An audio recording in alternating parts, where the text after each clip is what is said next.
Life in the mountains is beautiful, especially on a snowy spring day. When you look around here, this is my office, and I can't imagine a better one. Keaton Krell Good morning.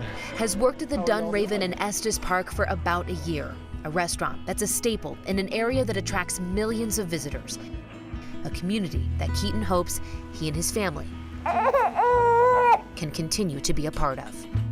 We literally just had to know somebody in order to get just into this place to rent, because we had been looking for quite a few months prior to that. Keaton and his wife Candace were lucky. They moved out of his parents' home in Estes just in time to start raising their baby Roosevelt.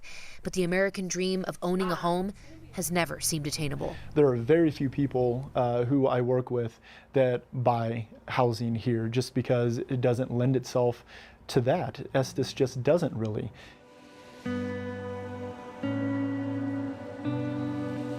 Right now, the median price of any residential property in Estes clocks in around $615,000. For the Krells, that's a price that's hard to wrap their heads around. A big part of the reason why Estes Park Economic Development Corporation says a third of people who work here have to commute. When it's such a beautiful place, we do get people from all corners of the United States coming up, and they're gobbling up things as their second or third home when there are people living up here who can't afford a home up here. A 2016 housing assessment found more units needed to become available to accommodate about 1,500 members of a growing workforce. Since then, the town's economic council says only about 200 have gone up, but 88 more are on their way at the Wildfire Development Project. We have close to 50 people on a waiting list to buy one of these units.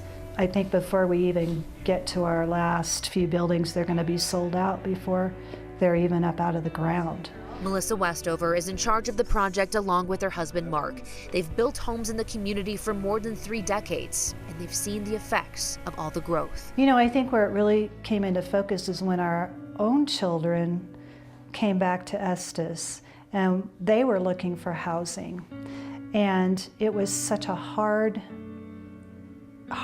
thing for them to find a place to live in.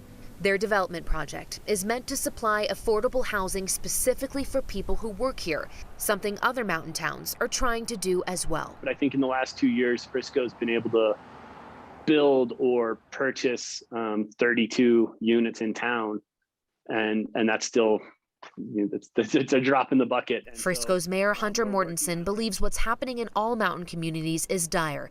In Frisco, for any residential property, the median price right now is $1.1 million.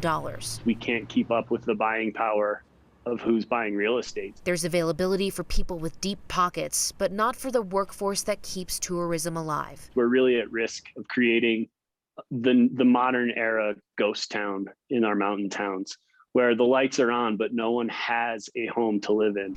They're working to declare a state of emergency around housing, a position Estes Park is hoping to avoid. Our economy is dependent upon that workforce. So if we don't provide a place for them to live, you know, it's going to have some pretty horrendous effects. For now, the Krells will be able to stay. They're one of the lucky families that secured a wildfire condo for about $360,000. It's going to be, you know, a lot, and it's a lot of money, but it's an investment for the future so that hopefully, you know, we can give this one everything that she needs and have a good place to grow up.